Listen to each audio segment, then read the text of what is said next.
Student, स्वागत है आप सबका आज की ऑनलाइन क्लास में। आज की ऑनलाइन क्लास में जिस टॉपिक को अपने पढ़ने जा रहे हैं उसका नाम है पाचन एवं अवशोषण, डाइजेशन एवं एब्जॉर्प्शन।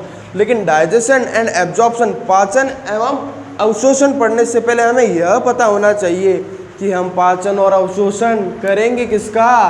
तो हमें यह पता होना चाहिए, बहुत बेसिक सी नॉलेज है, बहुत आराम से हमें पता है, सबको पता है, छोटे से बच्चे को भी पता होगा कि हम ग्रहण किसको करते हैं, भोजन को ग्रहण करते हैं। तो हम पाचन और अवशोषण भी किसका करेंगे, भोजन का ही करेंगे।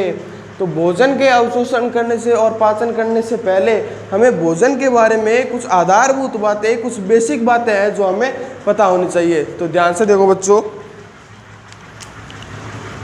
हेडिंग लगा लो भोजन।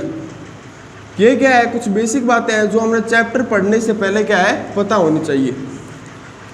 भोजन का बेसिक नॉलेज पता कर रहे हैं अपने, ठीक है ना। भोजन यानी कि फूड की बेसिक नॉलेज पता होनी चाहिए अपने को। तो फूड की बेसिक नॉलेज पता कर रहे हैं, तो फूड में क्या होते हैं, कुछ होते हैं मेजर कंपोनेंट्स और कुछ होते हैं माइनर कंपोनेंट्स। अब कैसे आप मेजर कंपोनेंट्स क्या है और माइनर कंपोनेंट्स क्या है। अब मेजर कंपोनेंट्स वो है जो हमारे शरीर को मुख्य रूप से चाहिए, उन्हें हम क्या कहेंगे, भोजन के मुख्य अवयव। और जो हमारे भोजन को मतलब हमारे शरीर को थोड़ा अल्प मात्रा में चाहिए उसे हम क्या कहेंगे, अल्प आवश्यक अवयव। तो मेजर कंपोनेंट कौन से हो गए, मुख्य अवयव, और अल्प आवश्यक कौन से हो गए, माइनर कंपोनेंट। तो ध्यान से देखना, मेजर कंपोनेंट्स यानी कि मुख्य अवयव की बात कर रहा हूं मैं अब। तो अब देखना,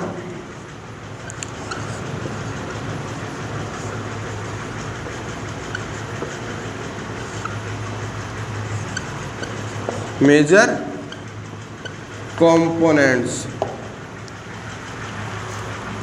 और एक क्या है, अल्प आवश्यक अवयव। ये क्या है, हमें स्मॉल क्वांटिटी में, थोड़ा कम मात्रा में चाहिए, तो हम इसे क्या कहेंगे, माइनर कंपोनेंट, या सीधा लिख देते हैं स्मॉल अमाउंट में हमें चाहिए। तो सीधा ऐसे क्लू के लिए लिख देते हैं, हमें पता रहे।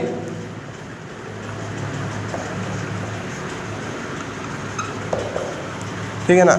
अब अपने बात कर रहे हैं कि मुख्य अवयव कौन कौन से हैं। तो ध्यान से देखना, ये जो मैं चार्ट बना रहा हूँ उसको बना लेते रहना, क्योंकि चार्ट के रास्ते से बहुत सरल तरीके से अपने को किताब पूरी समझ में आएगी। ठीक है ना, समझना है, रटना कुछ भी नहीं है। तो बात कर रहे हैं मुख्य अवयव की, तो पहला कौन सा है, कार्बोहाइड्रेट। कौन सा, कार्बोहाइड्रेट। साथ साथ में बोलते रहो, माइंड में फिट होता रहेगा। और कौन सा है, प्रोटीन। कौन सा, प्रोटीन। और कौन सा है, वसा। कौन कौन से हैं मुख्य अवयव, कार्बोहाइड्रेट, प्रोटीन और वसा। वसा को और मैं क्या कह सकता हूँ, फैट। टर्मिनोलॉजी दोनों पता होनी चाहिए, दोनों वर्ड हिंदी इंग्लिश में पता होने चाहिए। मान लो कभी कंफ्यूज हो जाओ एग्जाम में, तो अपने क्या है कि दूसरे साइड का क्वेश्चन पेपर देखकर समझ सकते हैं। अब बात करते हैं अल्प आवश्यक अवयव जो हमें स्मॉल क्वांटिटी में चाहिए, तो वो कौन से हैं, ध्यान से देखना। कौन से हैं, विटामिन। कौन से, विटामिन। और कौन से हैं, खनिज लवण। कौन से हैं, खनिज लवण। खनिज लवण को हम और क्या कह सकते हैं, मिनरल्स। क्या कह सकते हैं, मिनरल्स। ठीक है। तो आपने बात कर ली है कि भाई मुख्य अवयव कौन से और अल्प आवश्यक अवयव कौन से। अब हमारे पास क्या है, एक और अवयव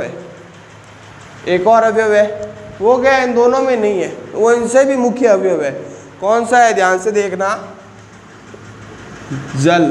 कौन सा है, वाटर। अब आपको सर ये दोनों में आवश्यक क्यों है, क्योंकि आपको पता होगा, आपने कहीं पढ़ा होगा कि भाई जो जल होता है वो हमारे शरीर का 70% हिस्सा बनाता है। 70% of water make our human body. 70% of water से बनी होती है। तो अब वाटर क्या है कि 70% है, इसका मतलब इसका कोई ना कोई तो मेन रोल होगा, तभी इतना ज़्यादा है। तो हमारे शरीर में क्या काम है, ध्यान से सुनना, मतलब 70% वाटर है, कहीं ना कहीं यूज़ हो रहा है, कहीं ना कहीं जैसे डाइजेशन हो रहा है यूज़ हो रहा है, एब्जॉर्प्शन में भी यूज़ हो रहा है, अब लोग उसको त्याग रहे हैं मल मूत्र को, वहाँ पे भी यूज़ हो रहा है, बाहर निकल रहा है। तो अपने को क्या है कि जल जब लेंगे ना तो वो क्या है कि हमें निर्जलीकरण से बचाएगा। पहली बात तो ये, क्योंकि 70% का यूज़ हो रहा है, धीरे धीरे 50% 60% आ रहा है, तो अब धीरे धीरे क्या हो गया, कम हो रहा है, तो हम ग्रहण करेंगे तो पहली बात क्या हो गई, वो हमें निर्जलीकरण से बचा रहा है, डिहाइड्रेशन से बचा रहा है। और दूसरा क्या है कि हमारे शरीर में उपापचयी क्रियाएं होती है। कौन सी क्रियाएं होती है, उपापचयी क्रियाएं, मेटाबॉलिक रिएक्शन, उनमें भी क्या है कि ये बहुत महत्वपूर्ण भूमिका निभाता है, इंपॉर्टेंस है इसकी, क्योंकि वह उसको फ्लो देता है, उपापचयी क्रियाओं को, मेटाबॉलिक प्रोसेस को क्या देता है, फ्लो देता है, ठीक है ना। अब हम बात कर रहे हैं इनकी, तो हमें यह पता होना चाहिए कि भोजन मनुष्य की मूलभूत आवश्यकताओं में से एक है, ठीक है ना। भोजन के मुख्य वो कौन से हैं, कार्बोहाइड्रेट, प्रोटीन और वसा, और ऐसे भी अवयव हैं जिनकी कम मात्रा में आवश्यकता है हमारे शरीर को, हालांकि है तो भोजन में भरपूर मात्रा में, लेकिन हमारे शरीर को कम मात्रा में आवश्यक है, तो वो कौन से हैं, विटामिन और खनिज लवण। जल की अपन ने बात कर रही है। अब इसके बाद सबसे मेन बात कौन सी है कि हमें पाचन की आवश्यकता ही क्यों है, अरे पाचन करने की जरूरत ही क्यों पड़ रही है। तो पाचन की आवश्यकता किस लिए है, क्योंकि जो पाचन है, पाचन के बिना अवशोषण नहीं होगा। अब सर कहोगे सर ये यार पाचन के बिना अवशोषण क्यों नहीं होगा, लाइन से चलना पड़ेगा क्या, लाइन से क्या, हाँ बिल्कुल लाइन से चलना पड़ेगा। अब पाचन क्या होता है, ध्यान से देखना, भोजन में उपलब्ध, फूड में जो है ना अवेलेबल जैव रसायन, भोजन में उपलब्ध जैव रसायनों का उपयोग हमारा शरीर उनके मूल रूप में नहीं कर सकता है। अब आप कहोगे ये जैव रसायन क्या है, जैव रसायन यानी कि बायोमैक्रोमोलिक्यूल, ये है क्या, कि तो भाई ये यही है, डरने की बात कुछ नहीं है यहाँ पे, बस थोड़ा नाम चेंज है, नाम का फर्क है, इन बुक में नाम थोड़े चेंज है, लेकिन आपने कहीं ना कहीं उनको क्या है पढ़ा है, देखा है। तो बायोमैक्रोमोलिक्यूल जैव रसायनों का अवशोषण उनके मूल रूप में नहीं कर सकता। तो जो पाचन तंत्र होता है वह उन जैव रसायनों को क्या करता है, पहले तोड़ता है। अब तोड़ने की क्या ज़रूरत है। अब मैं बात करता हूँ कि जो रोटी खाई है मैंने, सब्जी के साथ लगा कर खाई है, मान लो दही भी लगा लिया है, अचार भी लगा लिया है, अब मैंने उसको क्या किया, ग्रहण किया, इनटेक किया। तो अब ऐसा तो नहीं है कि भी आधी रोटी दे दी पैरों को, आधी रोटी दे दी हाथों को, तो वो जाके ऐसे चिपक जाएगी, वृद्धि होगी, ऐसा बिल्कुल नहीं है। हमारा शरीर उसको मूल रूप में उपयोग नहीं कर सकता, पहले ही मैंने कह दिया था। अब वो उपयोग कैसे करेगा, हमारा शरीर में जो पाचन तंत्र इसीलिए है कि भोजन को सरल रूप में परिवर्तित करता है, छोटे छोटे अणुओं में तोड़कर, और जब छोटे छोटे अणुओं में टूट जाएंगे तो इसका क्या हो जाएगा, अवशोषण हो जाएगा। तो अब मैं कह रहा हूं कि भाई छोटे छोटे कणों में तोड़ेगा, तो मैं इसको और कैसे कह सकता हूं, इसको और कैसे कह सकता हूं कि जटिल पोषक पदार्थों को, पोषक पदार्थ कौन से हैं, यही है कार्बोहाइड्रेट, प्रोटीन, वसा, विटामिन और खनिज लवण, जटिल पोषक पदार्थों को अवशोषण योग्य सरल रूप में परिवर्तन करने की प्रक्रिया को क्या कहते हैं, पाचन कहते हैं। और इसे करता कौन है, पाचन तंत्र करता है। पाचन कौन करेगा, पाचन तंत्र करेगा। तो जटिल पोषक पदार्थों को अवशोषण योग्य सरल पोषक पदार्थों में परिवर्तन करने की प्रक्रिया को पाचन कहते हैं। और हमारा शरीर, हमारा पाचन तंत्र इसे भौतिक एवं रासायनिक क्रियाओं द्वारा संपूर्ण करता है, ठीक है ना। इतनी बात समझ आ गई है, इसको देख लो ध्यान से, समझते रहना, ठीक है ना। लिखने की जरूरत नहीं है, मैं आपको PDF अवेलेबल करा दूंगा, उससे आप नोट्स बना लेना। अभी पहले ये देखो ध्यान से और सुनो, देख लिया, नोट कर लिया ये चार्ट। अब मैं इसको इरेज कर रहा हूँ, एक बार फिर से देख लो। अब बात की है मैंने, इतनी बात कर ली है, ठीक है ना, कि भोजन में कौन कौन से कंपोनेंट है, कौन कौन से अवयव है, कौन कौन से ज़रूरी है, कौन कौन से कम ज़रूरी है। लेकिन अब अपने को बात किसकी करनी है, पाचन की, क्योंकि भोजन तो मैंने ग्रहण कर लिया है, अचार लगा के, दही लगा के, सब्जी लगा के, तो अब उसे छोटे छोटे कणों में तोड़ना तो पड़ेगा ना। तो अब मैं बात किसकी करूँगा, पाचन की। तो पाचन कौन करेगा, अभी बताया था पाचन तंत्र करेगा। तो अब मैं किसकी बात करूंगा बच्चों? बिल्कुल सही, पाचन तंत्र की बात करूंगा। तो हेडिंग लगा लो डाइजेस्टिव सिस्टम।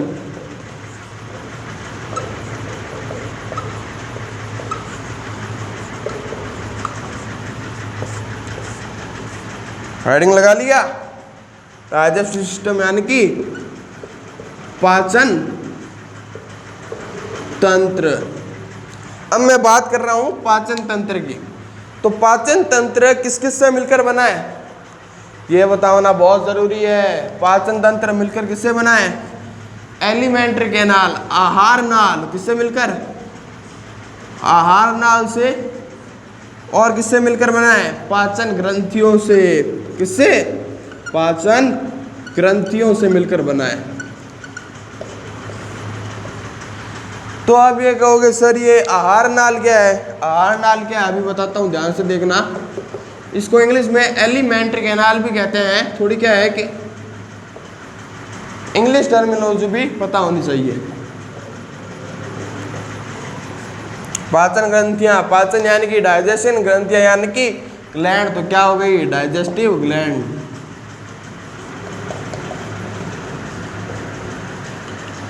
ठीक है, अब मैं बात कर रहा हूं किसकी? आहार नाल की। बच्चे कहेंगे कि भाई आहार नाल क्या है? कोई डरने वाली बात नहीं है।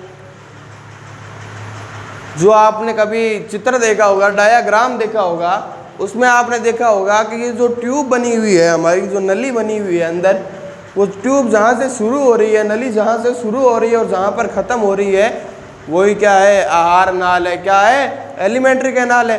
तो अब वो कहाँ से शुरू हो रही है? तो मनुष्य के शरीर के 3 भाग किए हैं साइंटिफिक हमने। कौन सा? अग्र भाग, पीछे वाला भाग, पश्च भाग, और जो साइड में है, किनारों में है, वो कौन से हैं? पार्श्व भाग।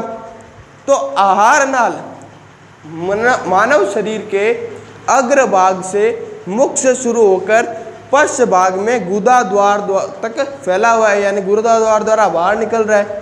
तो यही है आहार नाल। ठीक है ना? समझ में आ गई बात कौन सा है आहार नाल? और उसके बीच में क्या है कि पाचन ग्रंथियाँ हैं। पाचन ग्रंथियाँ आपने देखा होगा, यकृत होती है, अग्नाशय होती है। लेकिन इस आहार नाल के बीच बीच में भी क्या होती है? कुछ ग्रंथियाँ होती है, जो हम आगे पढ़ेंगे। तो इतना समझ आ गई बात अपने को। अब हम बात करते हैं केवल आहार नाल के, और उसके बाद बात करेंगे पाचन ग्रंथियों की। समझ गए मेरी बात को? तो ध्यान से देखना, अब आहार नाल की बात करेंगे।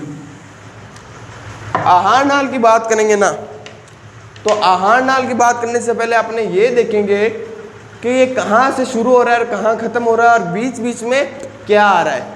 मुख से कहाँ गया? मुख गुहा में, मुख गुहा से किसमें? ग्रसनी में, ग्रसनी से ग्रसिका में, फिर आमाशय में। अब सारा देखना है, ठीक है ना? ध्यान से देखना, बात किसकी कर रहा हूँ मैं अभी? आहार नाल की। तो शुरू कहाँ से हो रहा है? मुख से शुरू हो रहा है। अब आप कहोगे सर ये मुख कौन सा है? अब कि सर ये बाहर वाला मुख है या अंदर वाला है जिसमें दांत है, वो मुख है? बताता हूँ। जो हमारे होठ हैं, जो हमारे लिप्स हैं, हमारे कितने लिप्स हैं? 2 लिप्स हैं, अपर लिप और लोअर लिप, ऊपरी ओष्ठ और निचला ओष्ठ। इन दोनों ओष्ठों को मिलाओगे तो वो जो वर्त बन रहा है, सर्कल बन रहा है ना, उतना ही मुख है, उतना ही क्या है? माउथ है।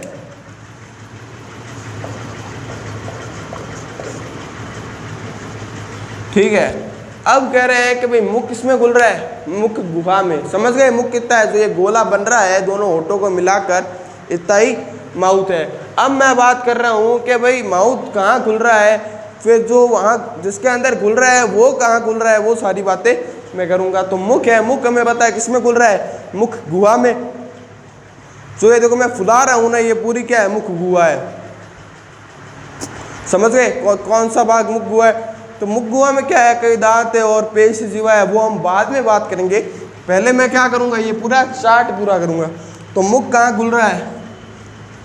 कहाँ खुल रहा है प्यारे बच्चों? मैंने अभी तो बताया था, मुख गुहा में खुल रहा है।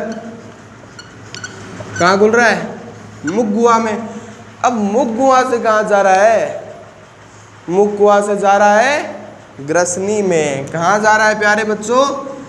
ग्रसनी में। तो हमने देख लिया मुख से कहाँ खुल रहा है? मुख गुहा में, यानी कि बक्कल कैविटी में, ठीक है। बक्कल कैविटी यानी कि मुख गुहा से कहाँ खुल रहा है? ग्रसनी में, फेरिंग्स में। समझ गए बात को इतनी? मुख से कहाँ खुला? मुख गुहा में, और मुख गुहा से ग्रसनी में। ये जो चार्ट बना रहे हैं इसको क्या रखना है? माइंड में याद रखना है। उसी से अपने को पता चलेगा कि कहाँ किसका पाचन हो रहा है। समझ गए? साथ साथ में ये चार्ट नोट करते रहना। मैं अभी इसको इरेज करने वाला हूँ थोड़ी देर में। अब ग्रसनी से कहाँ खुलता है? मुख से खुला मुख गुहा में, मुख गुहा से खुला ग्रसनी में। अब ग्रसनी से कहाँ खुलेगा? ग्रसिका में, जिसे हम क्या कहते हैं? भोजन नली। तो ध्यान से देखना, ग्रसनी से कहाँ खुला है? ग्रसिका, जिसे हम और क्या कहते हैं? ईसोफेगस। क्या कहते हैं? ईसोफेगस। ग्रसिका में खुल गया।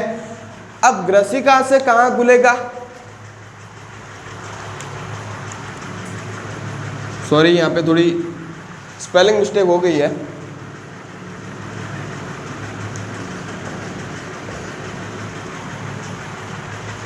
अब बात कर रहे हैं, ग्रसिका हो गई है। अब ग्रसिका से आगे कहाँ जा रहा है? मैंने बात कर ली, मुख से कहाँ खुल रहा है? मुख गुहा में, मुख गुहा से ग्रसनी में, ग्रसनी से आगे खुल रहा है ग्रसिका में। ग्रसिका देख ली। ग्रसिका को हम और क्या कहते हैं? फूड पाइप, भोजन नली भी कहते हैं। अब मैं बात कर रहा हूँ ग्रसिका से आगे कहाँ खुलेगा? देखो ध्यान से देखो, डायग्राम समझ आ रहा होगा, छोटी क्लासों में देखा होगा डायग्राम चित्र। तो कहाँ खुल रहा है? आमाशय में। किसमें? आमाशय में। आमाशय को हम और क्या कहते हैं? स्टमक। इसमें खुल रहा है? स्टमक में। अब हम बात करेंगे कि भाई आमाशय में क्या क्या है, वो बातें हम करेंगे बाद में। लेकिन पहले पूरा क्या है? मार्ग देखेंगे, रास्ता देखेंगे, पाथ देखेंगे, ठीक है ना, कि कहाँ कहाँ से होकर गुजर रहा है। उसके बाद अपने इसकी डीप स्टडी करेंगे, ठीक है ना, क्योंकि हर बात अपने को पता होनी चाहिए, तभी जाके क्या होगा? अपना सिलेक्शन होगा। अब बात कर रहे हैं आमाशय से कहाँ खुल रहा है। आमाशय से कहाँ खुल रहा है? ये खुल रहा है छोटी आंत में। लेकिन छोटी आंत के कौन से भाग में खुल रहा है? अब दिमाग में आ रहा होगा कि छोटी आंत के भी कई भाग है क्या? तो छोटी आंत के कितने भाग हैं? 3 भाग हैं। तो ये अब ये कौन से भाग में खुलेगा? ध्यान से देखना। छोटी आंत से कहाँ खुल रहा है? ग्रहणी में। कहाँ खुल रहा है? छोटी आंत से नहीं, सॉरी, आमाशय से कहाँ खुल रहा है? ग्रहणी में। और ग्रहणी को हम क्या कहते हैं? ड्यूडिनम। क्या कहते हैं? ड्यूडिनम, ठीक है। ये क्या है? छोटी आंत का ही भाग है, ठीक है ना। लेकिन छोटी आंत में भी कहाँ खुल रहा है? आमाशय से कहाँ खुला है? छोटी आंत में। लेकिन छोटी आंत के किस भाग में खुला है? ग्रहणी में, ड्यूडिनम में खुला है। अब ड्यूडिनम से किस में खुल रहा है? छोटी आंत के कोई दूसरे भाग में खुलेगा ना। तो कौन से भाग में खुलेगा? ध्यान से देखना, जैजुनम में। किसमें? जैजुनम में। जैजुनम को हम क्या कहते हैं? कुंडलित अग्र क्षुद्रांत। क्षुद्रांत यानी कि छोटी आंत। और हमें पता है कि यहाँ पे क्या है? फोल्ड्स बने होते हैं, कुंडलित होती है। तो हम इसे क्या कह रहे हैं? कुंडलित अग्र क्षुद्रांत। क्या कह रहे हैं? कुंडलित अग्र क्षुद्रांत। समझ आ गई इतनी बात? अब हम बात कर रहे हैं कि भाई जैजुनम से कहाँ खुल रहा है। समझ आ रही है बात? जैजुनम से कहाँ खुल रहा है? तीसरे भाग में। कितने भाग में? मैंने अभी बात की थी, छोटी आंत के कितने भाग हैं? 3 भाग। पहला कौन सा है? ग्रहणी, ड्यूडिनम। दूसरा है जैजुनम यानी कि कुंडलित अग्र क्षुद्रांत। अब क्या है? ईलियम। कौन से भाग में खुल रहा है? छोटी आंत के ईलियम भाग में खुल रहा है। क्या खुल रही है? जैजुनम खुल रही है। इसको हम क्या कहते हैं? लंबी कुंडलित क्षुद्रांत। क्या कहते हैं? लंबी कुंडलित क्षुद्रांत। ध्यान से देखना, साथ में ये चार्ट बनाते रहना। अब ये क्या हो गया? टोटली ये तीनों भाग मिला के क्या बन गई? छोटी आंत बन गई। तो इनको हमने कंबाइंड फॉर्म में, मिश्रित रूप में क्या कह देंगे? छोटी आंत। क्या कहेंगे? छोटी आंत। Small intestine. समझ गए बात को? इतनी बात को समझ गए? इतना नोट कर लो। अब मैं क्या है कि ऊपर वाला थोड़ा इरेज करने जा रहा हूँ क्योंकि मेरे नीचे स्पेस नहीं है। ध्यान से देख लेना चार्ट को साथ में क्या है कि माइंड में रिपीट करते रहना, बोलते रहना, ताकि क्या है ये हाथों हाथ ही फिट होता रहेगा। तभी जाके क्या होगा, अपना सिलेक्शन आराम से होगा तो सही, लेकिन आराम से कैसे होगा, ऐसे हाथों हाथ। अब मैं बात कर रहा हूं ईलियम से, यानी कि लंबी कुंडली क्षुद्रांश से कहाँ गया, अब ये गया है बड़ी आंत में। लेकिन यहाँ पे बड़ी आंत में भी क्या है, कुछ भाग है। तो ध्यान से देखेंगे बड़ी आंत से कहाँ जा रहा है, इसके आगे से नोट करते रहना, ठीक है ना। बड़ी आंत क्षुद्रांश से जा रहा है अंधनाल में।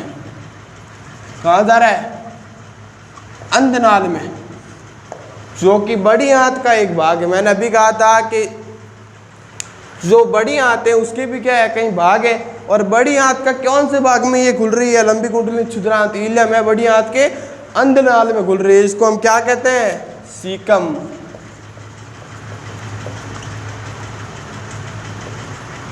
ठीक है, अब बात कर रहे हैं कि अंधनाल बड़ी आंत के कौन से भाग में खुलेगी।